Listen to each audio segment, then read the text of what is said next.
ഫരിസേയർ അത് കണ്ട് പിറുപിറുത്തുകൊണ്ട് കുറ്റപ്പെടുത്താനും തുടങ്ങി. ഇത് നമ്മൾ പല പ്രാവശ്യം വായിച്ചിട്ടുണ്ട്.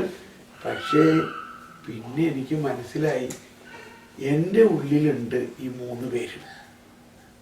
ആരുണ്ട്? കർത്താവ് യേശുവുണ്ട്, ഇപ്പോഴും നമ്മളിൽ ഒരു പാപിയുണ്ട്. എന്നാൽ കർത്താവിന് നമ്മിലുള്ള ആ പാപത്തെക്കുറിച്ച് ഭയങ്കര പറയൊന്നുമില്ല. കാരണം കർത്താവ് അതെല്ലാം ഏറ്റെടുത്ത് കഴിഞ്ഞിട്ടുള്ള. പക്ഷേ എന്താണ് കർത്താവിനുള്ള പ്രയാസം? നമ്മുടെ ഉള്ളിൽ ഒരു ഫരിസേയൻ. അതാണ് കർത്താവുമായിട്ട് ഒത്തുപോകാൻ പറ്റാത്തത്. എളുപ്പം മനസ്സിലായോ? നമ്മള് അകത്തുള്ള കർത്താവ് കരുണാനിധിയാണ്. നമ്മൾ ദിവ്യകാരുണ്യം എന്ന് പറഞ്ഞാൽ എന്തോ ഒരു വലിയ കാരുണ്യമാണ്. പക്ഷേ ഈ കരുണ, ഇതാണ് ഈശോ പറഞ്ഞത്, ആരും വിളക്ക് കൊളുത്തി പറയും കീഴിൽ വയ്ക്കാറില്ല. വിളക്കുണ്ട് എൻ്റെ ഉള്ളിൽ, പക്ഷെ ഈ ഫരിസേയൻ അതിനെ മൂടി വെച്ചിരിക്കുകയാണ്. എന്നിലുള്ള ഫരിസേയ സ്വഭാവം. അതിനേറ്റവും നല്ലൊരു ഉദാഹരണം ഔസേപ്പിതാവിനെ തന്നെ എടുക്കാം. ഇപ്പൊ ഔസേപ്പിതാവിന്റെ മാസം വളരെ നല്ല ഒരു മോഡലാണ്. ഔസേപ്പിന്റെ ആദ്യത്തെ ഔസേപ്പിതാവിനെ കുറിച്ച് പറയും. മറിയം, ഔസേപ്പ് മറിയവുമായിട്ട് വിവാഹ നിശ്ചയം കഴിഞ്ഞിരിക്കെ പരിശുദ്ധാത്മാവിനാൽ അവൾ ഗർഭിണിയായി. പക്ഷെ ഔസേപ്പിന് അറിഞ്ഞൂടെ പരിശുദ്ധാത്മാവിനാലാണ് ഈ ഗർഭിണിയായിക്കളഞ്ഞത്. ആ അവസ്ഥ ഒന്ന് ആലോചിച്ച് നോക്കി. താൻ വിവാഹം കഴിക്കാനിരിക്കുന്ന പെണ്ണ് മനസ്സമ്മതം കഴിഞ്ഞ് കല്യാണം നടക്കാൻ പോണു. പക്ഷെ അതിൻ്റെ ഇടയ്ക്ക് അവള് ഗർഭിണിയായി കാണപ്പെട്ടാൽ ഒരു മണവാളന്റെ അവസ്ഥ എന്താ? ഇനി മനസ്സിലാക്കേണ്ടത്, അയാളൊരു യഹൂദനായിരുന്നു, അവളും യഹൂദയായിരുന്നു.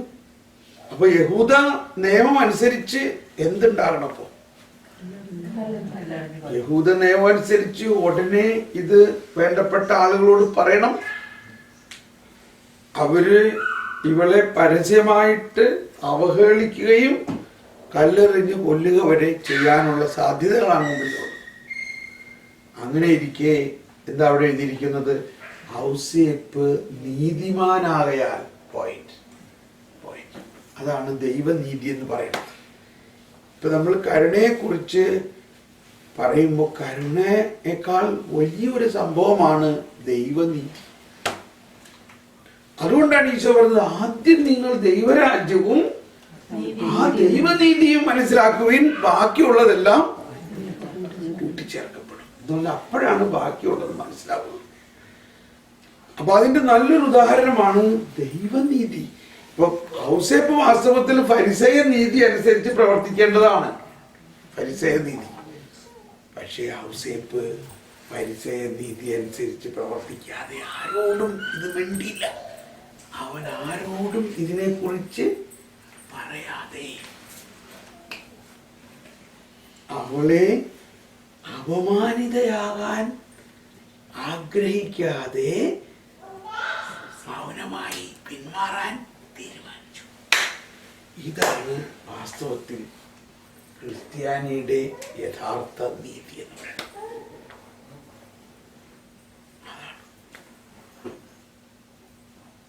ഇതൊരു മോഡലാക്കി എടുക്കാൻ പറ്റിയാൽ മതി.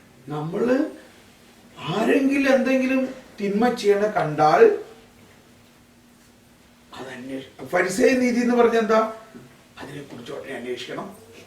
അന്വേഷിച്ചിട്ട് 2-3 ആൾക്കാരെ കാണിച്ചു കൊടുക്കണം.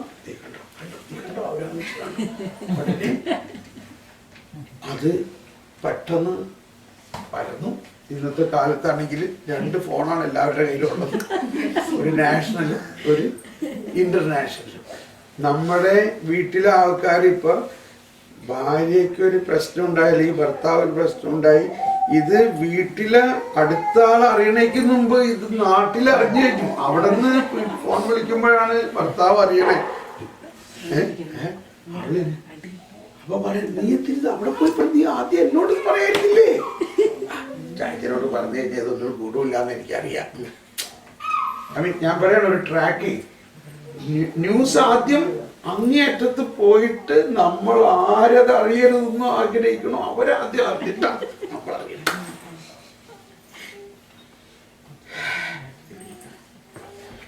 നമ്മളെ സ്നാനത്തിലൂടെ പോലീസുകാരന്റെ കുപ്പായമല്ല നമ്മൾ ധരിപ്പിച്ചേക്കണേ. കണ്ടോ, ഈ സിസ്റ്റർ ഇട്ടേക്കണ വെള്ള കുപ്പായം പോലീസുകാരനാണോ? ഒരു മാലാഖയുടെ കുപ്പായമാണ്. മനസ്സിലാവുന്നുണ്ടോ? അപ്പൊ പോലീസുകാരനാണ് ഇതൊക്കെ അന്വേഷിക്കണം, ശിക്ഷിക്കണം. അപ്പോ ഈ പുതിയ നിയമം എന്ന് പറയണത് ഈ ഫരിസേയ നിയമത്തിന് നേരെ ഓപ്പോസിറ്റാണ്. അതുകൊണ്ടാണ് യെശയ്യായിൽ പറയണത്, അവൻ കണ്ടിട്ടും കാണുന്നില്ല, കേട്ടിട്ടും കേൾക്കുന്നില്ല. കാരണം അവൻ വന്നിരിക്കുന്ന എന്തിനാ? എല്ലാവരുടെയും പാപം പരിഹാരം ചെയ്യാൻ വേണ്ടി. ഇനിയിപ്പോ അത് പൊക്കി പറഞ്ഞിട്ട് എന്താ കാര്യം? ഇതാണ് പുതിയ നിയമം വാസ്തവത്തിൽ. ഇപ്പൊ നമ്മൾ ഓരോരുത്തരുടെയും പാപത്തെ കണ്ടുപിടിച്ചിട്ട് അത് ഉടനെ അവരെ കറക്റ്റ് ചെയ്യണം കേട്ടോ. ഉടനെ കറക്റ്റ് ചെയ്തില്ലെങ്കിൽ അതുകൊണ്ടൊന്നും ഒരു പ്രയോജനമില്ല. അങ്ങനെ പറഞ്ഞിട്ടില്ല കർത്താവ്. കർത്താവ് പറഞ്ഞേക്കണ എന്താ? നിങ്ങൾ മറ്റുള്ളവരെ വിധിക്കരുത്. നിങ്ങൾ വിധിക്കുന്ന വിധി കൊണ്ട് തന്നെ നിങ്ങളും വിധിക്കപ്പെടും. മറ്റുള്ളവന്റെ കണ്ണിലെ കരടെടുക്കുന്നതിന് മുൻപ് സ്വന്തം കണ്ണിലെ തടിക്കൽ. ഇപ്പൊ ഇതാണ് ഈ ഫരിസേയ സ്വഭാവം എന്ന് പറഞ്ഞാൽ, അവരുടനെ നിയമം അനുസരിക്കാത്തവരെ ഉടനെ പിടികൂട്ടണം, ഉടനെ അതിനെ പരസ്യമാക്കണം, ഉടനെ അവരെ ശിക്ഷിക്കണം. ഇല്ലെങ്കിൽ അവർക്ക് സമാധാനമില്ല. ഇപ്പോ ആ അവസ്ഥയിലാണ് ഈശോ പറയുന്നത്, യേശു ക്രിസ്തുവിൽ വിശ്വസിക്കുന്നവരിലുണ്ടാകുന്ന ഒരു പ്രധാന തത്വം എന്താ? ഈശോ പറയാണ്, വേറൊരു വലിയ പോയിന്റാണ് കേട്ടോ. ഇപ്പൊ നമ്മളൊരു പോയിന്റ് മനസ്സിലാക്കി. പഴയ നിയമത്തിലെ ഏതേലും തോട്ടത്തിൽ ഈശോ പറയാണ്, സ്ത്രീകളിൽ നിന്ന് ജനിച്ചവരിൽ സ്നാപകയോഹന്നാനേക്കാൾ വലിയവനില്ല. കാരണം സ്നാപകയോഹന്നാൻ യേശുവിനെ നേരിട്ട് കണ്ട് യേശുവിനെ സ്നാനപ്പെടുത്തി. ഈ ഒരു ഭാഗ്യം ലോകത്തിൽ വേറെ ഏതെങ്കിലും പ്രവാചകന് കിട്ടിയിട്ടുണ്ടോ? അപ്പൊ ഈ എല്ലാ പ്രവാചകന്മാരിലും ഏറ്റവും വലിയ ഒരു പ്രവാചകനാണ് സ്നാപകൻ.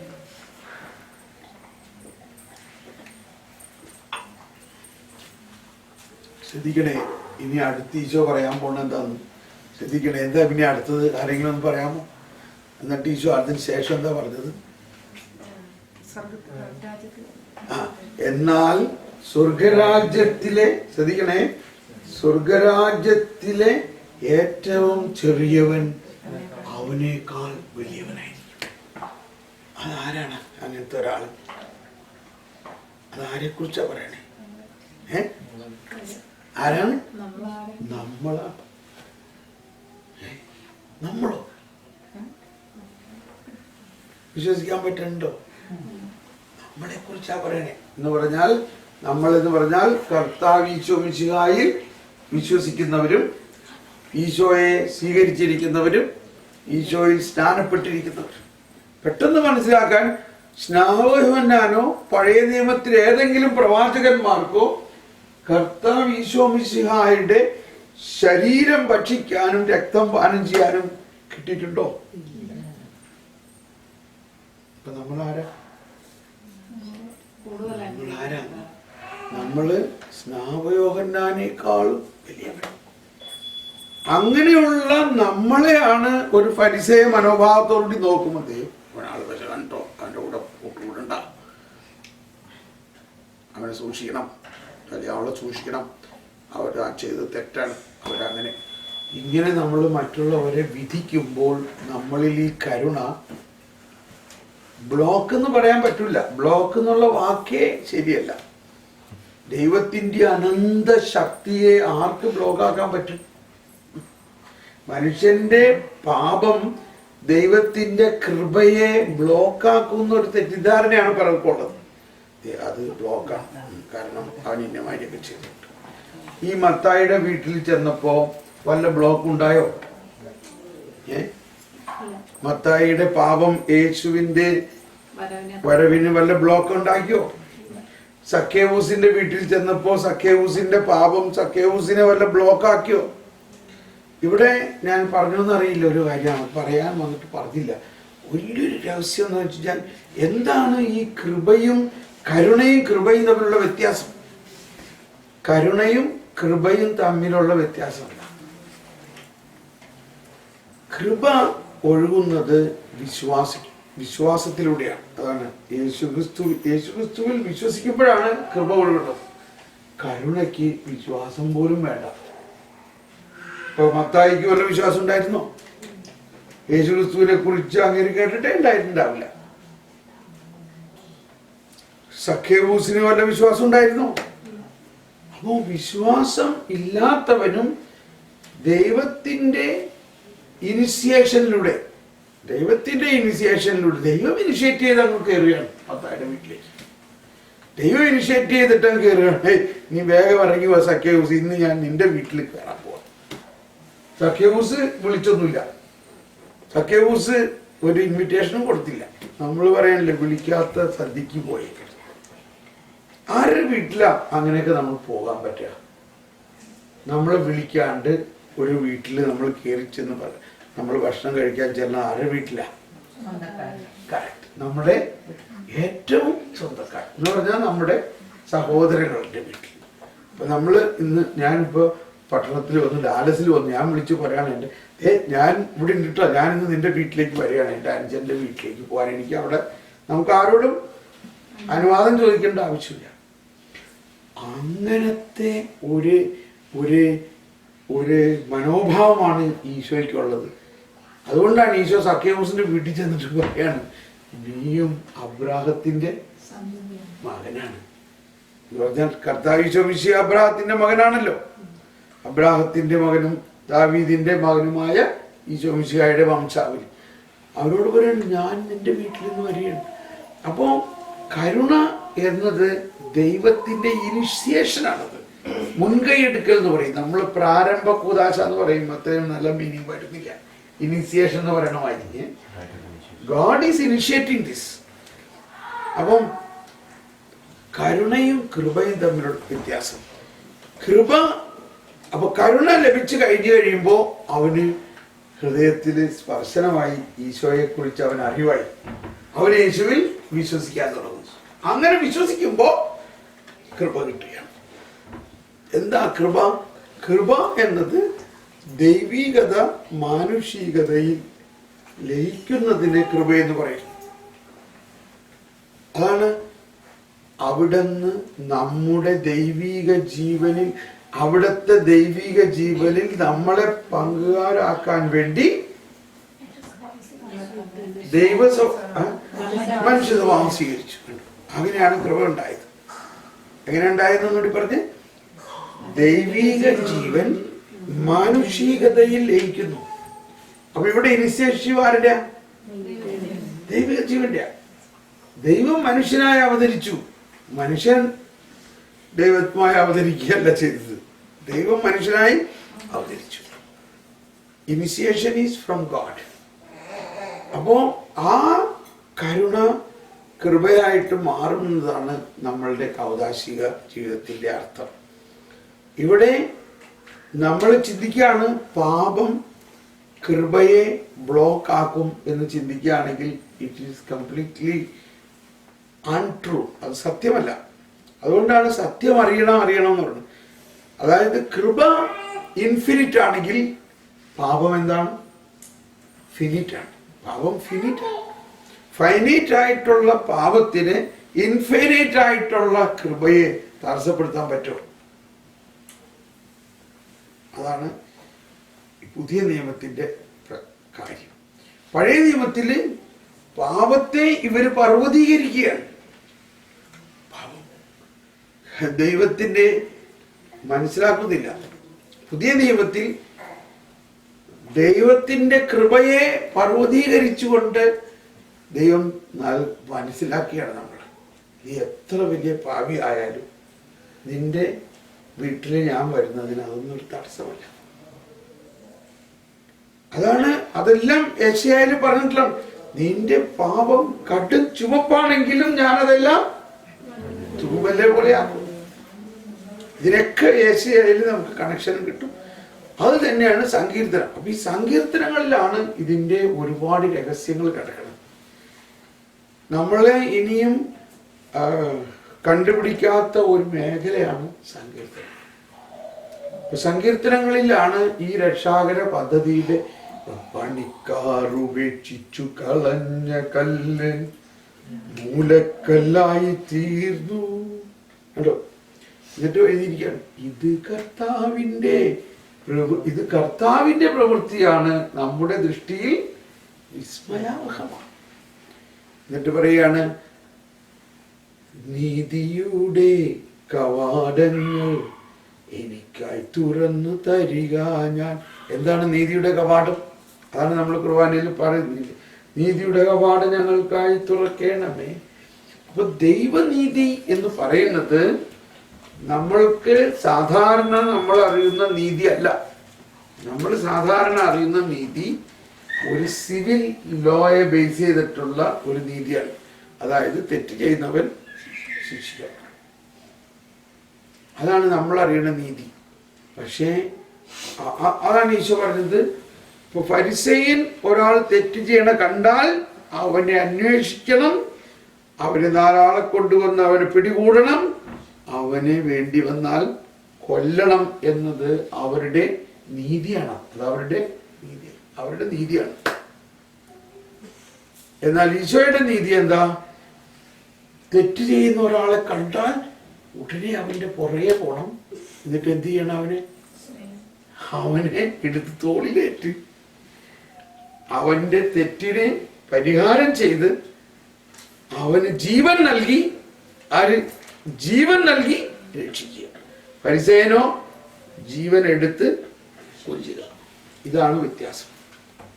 ഇപ്പൊ നമ്മളുടെ ഉള്ളിൽ കിടക്കണത്, ഇപ്പൊ നമ്മളുടെ ദൈനംദിന ജീവിതത്തില് നമ്മൾക്ക് നമ്മുടെ വീട്ടിൽ തന്നെ നമ്മുടെ ഏറ്റവും അടുത്ത ബന്ധുക്കളിൽ എന്തെങ്കിലും കുറവുകൾ ഉണ്ടെങ്കിൽ നമ്മൾ ആ കുറവുകളെ കുത്തി നമ്മൾ പറയണ്ടേ, നിങ്ങളുടെ എത്ര പ്രാവശ്യം പാട്ടാണ് നിങ്ങൾ ചെയ്യുന്നത്, ഇനി ഇതേമാതിരി ചെയ്യുകയാണെങ്കിലേ ഞാൻ പെട്ടിയെടുത്തോണ്ട് പോകും, ഇങ്ങനെ വരെ നമ്മളങ്ങ് പറയും ഇല്ലേ. ഇപ്പൊ നമ്മളുടെ വിശ്വാസവും ആയിട്ട് ഇതിന് എന്താ ഒരു തുലനം ചെയ്ത് നോക്കി. നമ്മളിവിടെ വിശ്വാസ പ്രമാണമൊക്കെ ചെല്ലിയിട്ടാണ് അവിടെ ചെല്ലണത്. നമ്മൾ വിശ്വസിക്കുന്നത് പാപം ചെയ്യുന്ന വ്യക്തിയെ ദൈവം നീതീകരിക്കുന്നു എന്നാണ് വിശ്വസിക്കുന്നത്. നീതീകരിക്കുക എന്ന് പറഞ്ഞാൽ എന്താ അർത്ഥം? അവന്റെ പാപത്തിന് ദൈവം പരിഹാരം ചെയ്യും. ഒരു അച്ഛൻ പ്രസംഗത്തിൽ പറഞ്ഞൊരു കഥയാണ്. ഒരാള് ഇത്തിരി വയസ്സായ ആളാണ്, അദ്ദേഹം ഒരു റിട്ടയർഡ് ടീച്ചറാണ്. അയാളൊരു തെറ്റ് ചെയ്തു, പോലീസ് പിടിച്ചു. കോടതി ചെന്നപ്പോ അവിടെ ഇരിക്കണ ജഡ്ജ് ഇയാള് പഠിപ്പിച്ച ഒരു സ്റ്റുഡൻ്റാണ്. അപ്പൊ ഒരു സന്തോഷമായി, ഇവൻ എനിക്ക് ശിക്ഷയൊന്നും ഇല്ലാണ്ട് ഞാൻ അവനെ പഠിപ്പിച്ചാണ്, 10ാം ക്ലാസ് വരെ പഠിപ്പിച്ചതാണ്, 10 വർഷം അങ്ങനെയൊക്കെ വെച്ചത്. പക്ഷേ ജഡ്ജി നിയമപ്രകാരം ശിക്ഷ കൊടുത്തു. 5000 രൂപ പഴയ അടയ്ക്കണം. അങ്ങനെ ഇയാൾക്ക് ഭയങ്കര പ്രയാസമായി. എന്നിരുന്നാലും ഇപ്പം നിവൃത്തിയില്ല, പഴയ അടയ്ക്കാനായിട്ട് അവിടെ ട്രഷറി ചെന്നപ്പോൾ അത് ഇന്ന കേസിൽ പഴയ അടയ്ക്കാൻ ചെന്നപ്പോൾ അവർ ഇത് വേറൊരാൾ അടച്ചു കഴിഞ്ഞല്ലോ സാറിൻ്റെ. അതാരടച്ചു? ജഡ്ജി തന്നെ വന്ന് അടച്ചു. ഈ ജഡ്ജി എന്ത് ചെയ്തു? തന്നെ പഠിപ്പിച്ച സാറല്ലേ, അതിന്റെ പേരിൽ, ആ സ്നേഹത്തിന്റെ പേരിൽ ജഡ്ജി എന്ത് ചെയ്തു? നിയമപ്രകാരം ശിക്ഷ കൊടുത്തു. എന്നിട്ട് ആ ശിക്ഷ ആരെടുത്തു? തന്നെ എടുത്തു. അത് നീതീകരിക്കുന്നതിന്റെ ഒരു സിംബോളിസമാണ് ഇല്ലേ. അപ്പോ നമുക്കിപ്പോഴും മനസ്സിലാക്കാൻ പറ്റാത്തത്, ദൈവം അങ്ങനെ നമ്മളോട് കരുണ കാണിക്കുമോ? ഇത് മനസ്സിലാക്കാൻ പറ്റാത്തത്. ഇവിടെയാണ് എനിക്ക് കിട്ടിയ വലിയ ഒരു സഹായം, ജ്ഞാനത്തിന് വേണ്ടി പ്രാർത്ഥിക്കാന്നുള്ളത്. നമുക്ക് എന്താ കിട്ടിയിരിക്കുന്നത്? ജ്ഞാനസ്നാനമാണ് നമുക്ക് കിട്ടിയിരിക്കുന്നത്. നമുക്ക് എന്താ കിട്ടിയിരിക്കുന്നത്? ഇത് ഫരിസേയന് നിയമത്തിന് കിട്ടിയിട്ടുണ്ടോ? അവരോട് ഈശോ പറയാണ്, വിജ്ഞാനത്തിന്റെ താക്കോൽ നിങ്ങൾ സ്വന്തമാക്കിയിട്ടും നിങ്ങളോ അതിൽ പ്രവേശിക്കുന്നില്ല, മറ്റുള്ളവരെ അതിൽ പ്രവേശിപ്പിക്കാൻ സമ്മതിക്കുന്നില്ല. വാസ്തവത്തില് നമ്മള് ജ്ഞാനത്തിന് വേണ്ടി പ്രാർത്ഥിക്കാൻ തുടങ്ങിക്കഴിഞ്ഞാൽ ഭയങ്കര ഒരു നേരിതായിട്ട് പ്രാർത്ഥിച്ചാലും മതി. കാരണം ഈ സോളമനെല്ലാം കൊടുത്തിരിക്കുന്ന ആ ജ്ഞാനത്തെക്കാൾ വലിയ ജ്ഞാനമാണ് യേശുക്രിസ്തു. ആ യേശുക്രിസ്തു നമ്മളിലുണ്ടോ? പക്ഷെ നമ്മള് ആ യേശുവിന്റെ ജ്ഞാനത്തെ പരിഗണിക്കുന്നില്ല. അതാണ് ഈശോ തന്നെ പറഞ്ഞത്. ഫരിസേയരോടായിട്ടാ പറയുന്നത്. നിങ്ങൾക്ക് ഇപ്പൊ ഫരിസേയർക്ക് സോളമൻ എന്ന് പറഞ്ഞാൽ അവരുടെ രാജാവാണല്ലോ. സോളമന്റെ ജ്ഞാനത്തെ തേടി ദക്ഷിണദേശത്തെ രാജ്ഞി ദൂരദേശത്ത് നിന്ന് വന്നിരിക്കുന്നു. എന്നാൽ ഇതാ ഇവിടെ സോളമനേക്കാൾ വലിയ, എന്നിട്ട് അവന്റെ ആ ജ്ഞാനം തേടാൻ നമ്മൾ വരുന്നില്ല. അപ്പൊ നമ്മളുടെ പ്രാർത്ഥനയിൽ ഉണ്ടാകുന്നത്, നമ്മൾ പ്രാർത്ഥിക്കണം, ഇതേ കൊന്തയല്ലണു, കൊന്തയല്ലണു, ഇത്ര കൊന്തയല്ലണു, ഇത്ര. പക്ഷെ എന്തിനാ ഇതൊക്കെ ചെയ്യണേ? ഒരു ഐഡിയ ഇല്ല.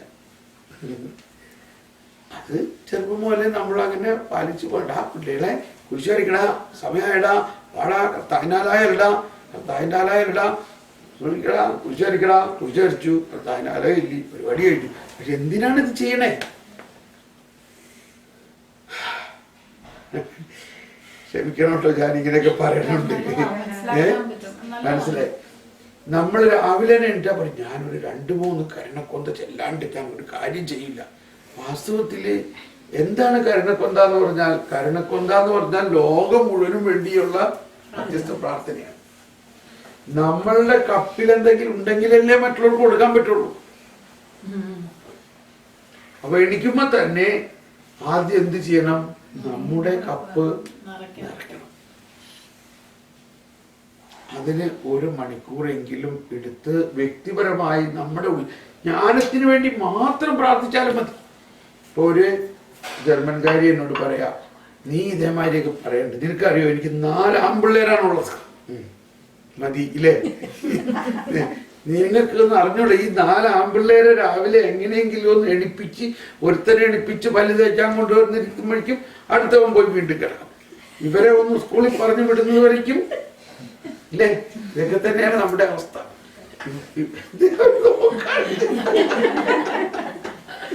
അവൻ നോക്കാണ്. ഇവരെ ഒന്ന് സ്കൂളിൽ പറഞ്ഞു വിടുന്നത് വരയ്ക്കും ഒരു സമാധാനം. അതിനിടയ്ക്ക് 1 മണിക്കൂർ ഇരുന്ന് പ്രാർത്ഥിക്കാനാണ്. അപ്പോ ഈ പെണ്ണങ്ങ് ദേഷ്യമായിട്ട് എന്നോട് പറയണേ, നിങ്ങൾക്ക് ആണുങ്ങൾക്കൊന്നും അറിഞ്ഞൂടാന്നൊക്കെ പറഞ്ഞോണ്ട്. ഞാൻ പറഞ്ഞ്, നീ എന്തിനാ ദേഷ്യപ്പെടണേ? നീ ഒരു പണി ചെയ്യാമോ? ഈ 4 ആൺപിള്ളേരെയും ദൈവമല്ല നിനക്ക് തന്നത്, ആ ദൈവം അതിനോടൊപ്പം ഈ കുട്ടികൾക്ക് കൊടുക്കാനുള്ള ജ്ഞാനവും തരുന്നുണ്ട്. അത് ഞാൻ പറഞ്ഞു, ഒരു 10 മിനിറ്റ് നീ ഒന്ന് രാവിലെ കുട്ടികളെ എണീക്കുന്നതിന് മുമ്പ് 10 മിനിറ്റ് എണീറ്റിരുന്ന് പ്രാർത്ഥിക്കാമോ? 10 മിനിറ്റ് ഒക്കെ 1 മണിക്കൂർ എന്നൊക്കെ പറഞ്ഞ 10 മിനിറ്റ് എന്നിട്ട് ഞാൻ പറഞ്ഞു, ഒരു പരീക്ഷണാർത്ഥം. പക്ഷെ എന്ത് പ്രാർത്ഥിക്കണം? വേറെ ആർക്കും വേണ്ടി പ്രാർത്ഥിക്കരുത്, നിനക്ക് വേണ്ടി പ്രാർത്ഥിക്കണം. എന്ത് പ്രാർത്ഥിക്കണം? ലവ്, ജോയ്, പീസ്, സ്നേഹം, ശാന്തി, ആനന്ദം, വിസ്ഡം, നോളജ്, അണ്ടർസ്റ്റാൻഡിങ്, ജ്ഞാനം, വിവേകം, അറിവ്. ആദ്യം ജ്ഞാനത്തിന് വേണ്ടി പ്രാർത്ഥിക്കും, പിന്നെ സ്നേഹത്തിന് വേണ്ടി പ്രാർത്ഥിക്കും. 10 മിനിറ്റ്സ്. എന്നിട്ട് ഞാൻ പറഞ്ഞു, 10 ദിവസം കഴിയുമ്പോൾ നീ എനിക്കൊരു മെയിൽ അയക്കണം, എന്ത് സംഭവിച്ചു എന്ന് പറഞ്ഞു. 10 ദിവസം കഴിഞ്ഞപ്പോൾ അവൾ എഴുതിയിരിക്കുകയാണ്, ആദ്യം തന്നെ മിറക്കിൾ എന്നാണ് ടൈറ്റിൽ.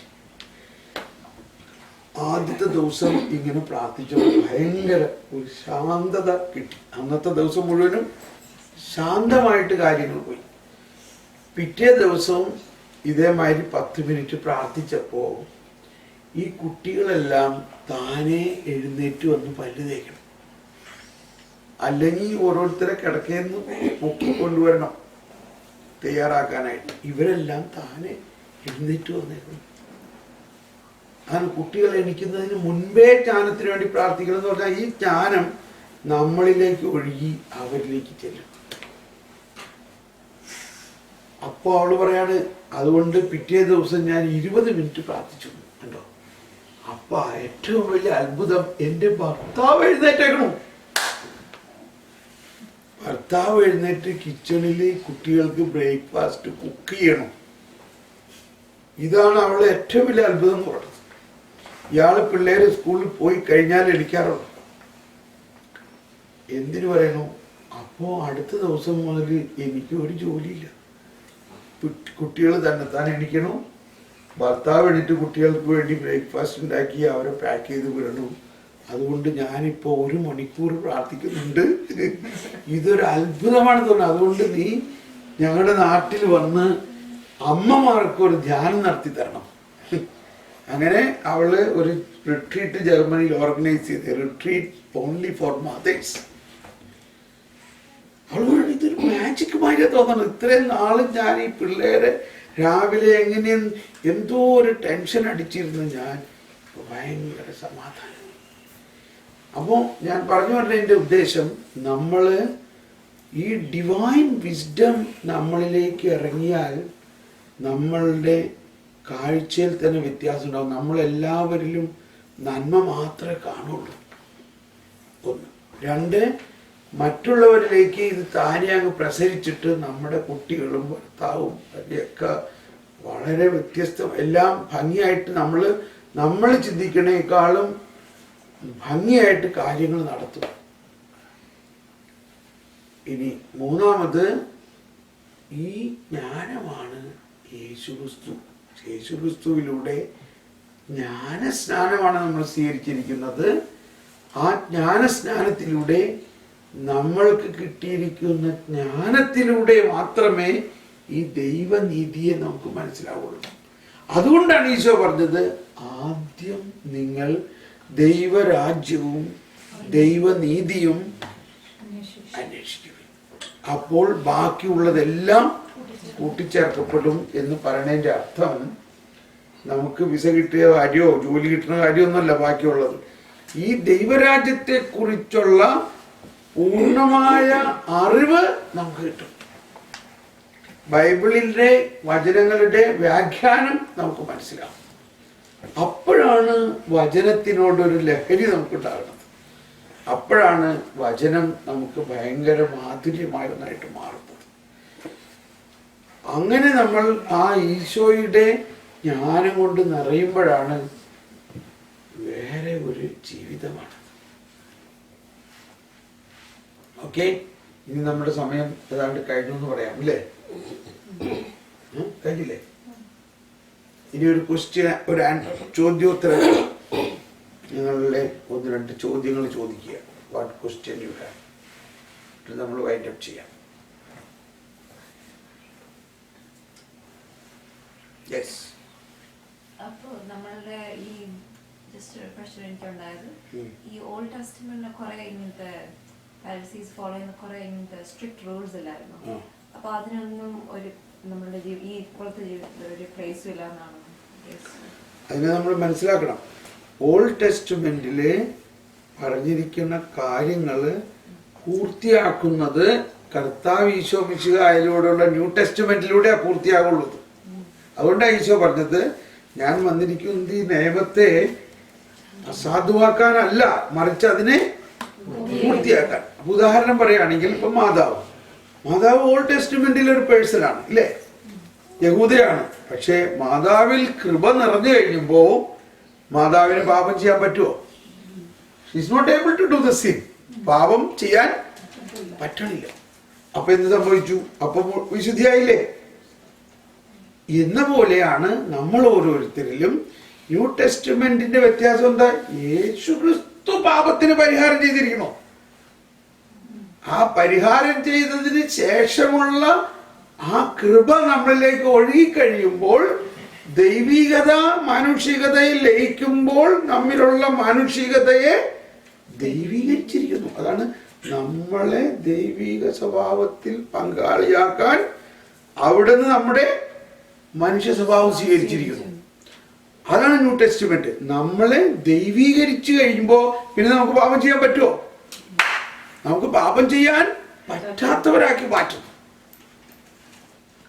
പിന്നെ നമ്മൾ ചെയ്തുകൊണ്ടിരിക്കുന്ന ഒരു പാപം, നമ്മളെ യേശുവിൽ പൂർണ്ണമായി വിശ്വസിക്കുകയും യേശു അതിന് പാപപരിഹാരം ചെയ്തു കഴിഞ്ഞിരിക്കുന്നു എന്ന് വിശ്വസിക്കുകയും ചെയ്യുമ്പോൾ, അതിൻ്റെ വേറൊരു ഉദാഹരണം കൂടി പറയുകയാണെങ്കിൽ, ഈ വെള്ളം വീഞ്ഞാക്കി എന്ന് പറയണത് ആൾക്കാരെ വീഞ്ഞു കുടിപ്പിക്കാൻ വേണ്ടി ചെയ്തൊരു കാര്യമല്ല. അതാണ് ന്യൂ ടെസ്റ്റ്മെന്റ്. അതായത് ഒരു രൂപാന്തരീകരണം. അതാണ് കുർബാന, അതാണ് സാക്രമെന്റ്സ്. ഈ വെള്ളം H2O, ഓക്സിജൻ ആൻഡ് ഹൈഡ്രജൻ. വീഞ്ഞ് CH3CH2OH, ആൽക്കഹോളാണ്. ഈ വെള്ളത്തിൻ്റെ മോളിക്യുലാർ സ്ട്രക്ചർ മാറ്റി പുതിയ സൃഷ്ടിയാക്കി ഇരിക്കുന്നു. എന്ന പോലെ പുതിയ നിയമം എന്ന് പറഞ്ഞാൽ ഒരു പാപാവസ്ഥ ഉള്ള ഒരു വ്യക്തിയെ ആദത്തിന്റെ പാപം മൂലം കലുഷിതമായ അവസ്ഥ കൊണ്ടാണ് അവസ്ഥ, അത് മാറ്റി ക്രിസ്തുവിൻ്റെ അവസ്ഥയിലേക്ക് കൊണ്ടുവരും. പിന്നെ ആ വ്യക്തിക്ക് പാപം ചെയ്യാൻ പറ്റുമോ? പറ്റില്ല. അതാണ് പാപം ചെയ്യാൻ പറ്റാത്ത ഒരവസ്ഥ നമ്മളിൽ മാറ്റും. പക്ഷെ അത് നമ്മൾ പെട്ടെന്ന് ഉണ്ടാകാൻ സാധ്യതയുണ്ട്, ചിലപ്പോൾ കുറച്ച് സമയം എടുക്കാനും സാധ്യതയുണ്ട്. അതുകൊണ്ടാണ് നമ്മൾ ചെറിയ ഓഫീസിലൊക്കെ പറയണത്, പുലർച്ചെയാകാൻ കാത്തിരിക്കുന്ന നേഴ്സിനെ പോലെ,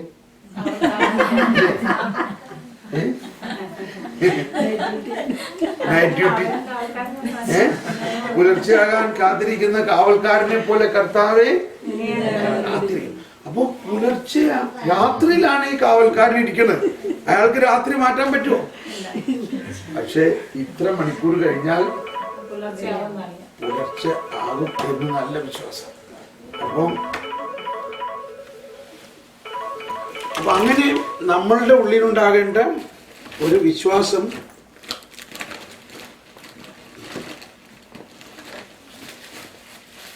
നമ്മളുടെ വിശ്വാസത്തിൽ ഉണ്ടാകേണ്ട ഒരു പ്രത്യാശ ഇതാണ്: കൃത്യമായിട്ടും പുലർച്ചയാകും. അതിനെക്കുറിച്ചൊന്ന് ചിന്തിച്ചു നോക്കിയാൽ, നിങ്ങൾ നൈറ്റ് ഡ്യൂട്ടി ചെയ്യാറുണ്ടോ? നിങ്ങളൊരു 3 മണിയൊക്കെ ആകുമ്പോഴേക്കും വാച്ചിൽ നോക്കാൻ തുറക്കും അല്ലേ? ഇനി 4 മണിക്കൂർ കൂടി ഉള്ളൂ. തീർച്ചയായിട്ടും ഇവിടെ നിന്ന് പോകാൻ പറ്റും, ആള് വരും. അതൊരു സെൻസേഷനാണ് എന്ന് പറഞ്ഞാൽ ഭയങ്കര കോൺഫിഡൻസ്, അതിൽ യാതൊരു മാറ്റമില്ല. ചിലപ്പോൾ പിന്നെ ആള് വന്നില്ലെങ്കിൽ ചിലപ്പോൾ ഡ്യൂട്ടി കണ്ടിന്യൂ ചെയ്യേണ്ടി വരുമായിരിക്കും അല്ലേ? പക്ഷേ അപ്പോ അത് ഭയങ്കര ഒരു പ്രത്യാശയാണ്. പുലരിയാകാൻ കാത്തിരിക്കുന്ന കാവൽ പുലരിയാകും എന്നതിന് യാതൊരു സംശയമില്ലാത്ത പോലെ നമ്മുടെ പാപത്തിന് യേശുക്രിസ്തു പരിഹാരം ചെയ്ത് കഴിഞ്ഞിരിക്കുന്നു. അതുകൊണ്ട് ഈ പാപം പൂർണ്ണമായിട്ട് എന്നിൽ നിന്ന് മാറും. എൻ്റെ മാത്രമല്ല, എൻ്റെ ഭർത്താവിൻ്റെ ആയാലും മക്കളുടെ ആയാലും. ഒരമ്മച്ചി പറയാണ്, തോമസ് പോൾ ബ്രദറെ, എൻ്റെ മകനെ കൊണ്ട് തോറ്റ്, അവനോട് പറഞ്ഞിട്ട് മനസ്സിലാവില്ല, അവൻ എല്ലാ ദിവസവും കുടിച്ച് ഈ മയക്കുമരുന്നും കഴിച്ച്, അവനെന്താ മനസ്സിലാകാത്തത്? ഞാൻ എന്ത് ചെയ്യണം? ഞാൻ ഇന്നലെ അവനെ കുറെ തെറിയങ്ങ് പറഞ്ഞു, ഇനി അവൻ വരാണ് ഞാൻ വീട്ടിൽ കയറ്റില്ല. അപ്പൊ ഞാൻ പറഞ്ഞു, ഇതിപ്പോ എന്നോട് വെച്ചുണ്ടാക്കണ എന്തിനാ? എന്നിട്ട് ഞാൻ പറഞ്ഞു, അമ്മച്ചി, ഇത് ഒരു കാര്യം എന്നെ പഠിപ്പിക്കാൻ കൂടി വേണ്ടിയായിരിക്കാം. അമ്മച്ചി കർത്താവ് വിശ്വസിക്കുന്നുണ്ടോ? പിന്നെ ഞാനൊക്കെ പാരമ്പര്യ ക്രിസ്ത്യാനികളല്ലേ നമ്മൾ, ഇല്ലേ? നമ്മളൊക്കെ ആരാണ്? തോമാശ്ലീഹായുടെ പാരമ്പര്യം. ഗ്രാനായി തൊമ്മന്റെ ആൾക്കാരും ഉണ്ട്. പക്ഷേ ഇപ്പൊ അമ്മച്ചി ഇവിടെ ഞാൻ പറയാണ്, ഈ നമ്മള് കൊന്തയിലൊക്കെ പ്രാർത്ഥിക്കാൻ എന്താണ്, ഭൂലോകപാപം നീക്കുന്ന ഈശോതമ്പുരാനെ. അപ്പൊ ഭൂലോകപാപം കർത്താവ് ഏറ്റു കഴിഞ്ഞോ? ശരിയാണല്ലോ. അപ്പൊ അതിനകത്ത് നിങ്ങളുടെ മകന്റെ പാപം ഉണ്ടായിരുന്നോ? അപ്പൊ അമ്മച്ചി പറയാന് അത് ശരിയാണല്ലോ. അപ്പൊ പിന്നെ അമ്മച്ചി ഇത്ര കിടന്ന് ബേജാറാവേണ്ട ആവശ്യം എന്താ?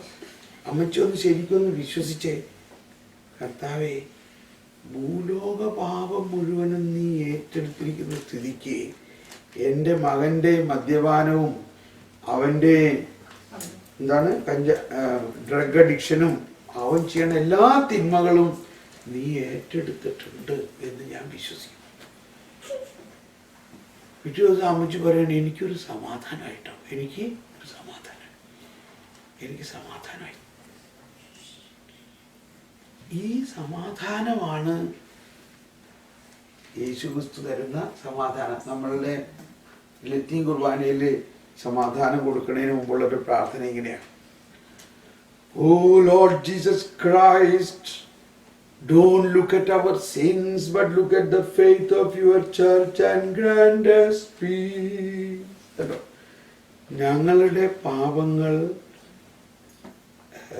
പരിഗണിക്കാതെ അങ്ങയുടെ സഭയുടെ വിശ്വാസത്തെ തിക്കൻ വാർത്തുകൊണ്ട് ഞങ്ങൾക്ക് സമാധാനം. നമ്മൾക്കുള്ള പ്രശ്നം നമ്മൾ മുഴുവനും പരിഗണിക്കണത് ദൈവം പാപം ചെയ്തു, നരകത്തിൽ പോകും, അങ്ങനെ ചെയ്തു, ഇങ്ങനെ ചെയ്തു, അങ്ങനെ ചെയ്തു. പക്ഷേ യേശുക്രിസ്തു വന്നേക്കണ എന്തിനാ? അപ്പൊ ഇവിടെ നമ്മൾ മനസ്സിലാക്കണം, നമുക്കൊരു പ്രത്യാശ വേണം. ആ പ്രത്യാശയാണ്, അതാണ് റോമർ 8:24 പറഞ്ഞത്, പ്രത്യാശയാണ് നമ്മളെ രക്ഷിക്കുന്നത്. പ്രത്യാശയില്ലാത്തവരെ പോലെ നമ്മൾ കിടന്ന് വിഷമിക്കേണ്ട ആവശ്യമില്ല. ഇപ്പൊ ഉണ്ടാകാൻ പോകുന്നൊരു ക്വസ്റ്റ്യൻ അടുത്തുണ്ടാകും, ബ്രദറെ അപ്പൊ പിന്നെ ഞങ്ങൾ എന്ത് പറയണം? ഈ പിള്ളേര് എന്തെങ്കിലും തെമ്മാടിത്തരം കാണിക്കുമ്പോൾ അവരോട് എന്തെങ്കിലും പറയണ്ടേ? അവരെ 2 വഴക്ക് പറഞ്ഞില്ലെങ്കിൽ അവരത് തന്നെ ചെയ്യാല്ലേ? വഴക്ക് പറഞ്ഞിട്ടെന്താ വേണ്ടായി?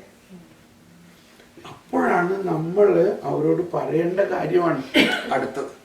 അവരോട് പറയേണ്ടത് ഒന്ന് നമ്മൾ വിശ്വസിക്കണം, മോനെ നിനക്കറിയോ നിന്റെ ഈ ബലഹീനത, ഇപ്പം ഈ ഡ്രഗ് അഡിക്ഷൻ തന്നെയാണെന്നല്ല, ഈ മദ്യപാനം തന്നെ വിചാരിക്കും,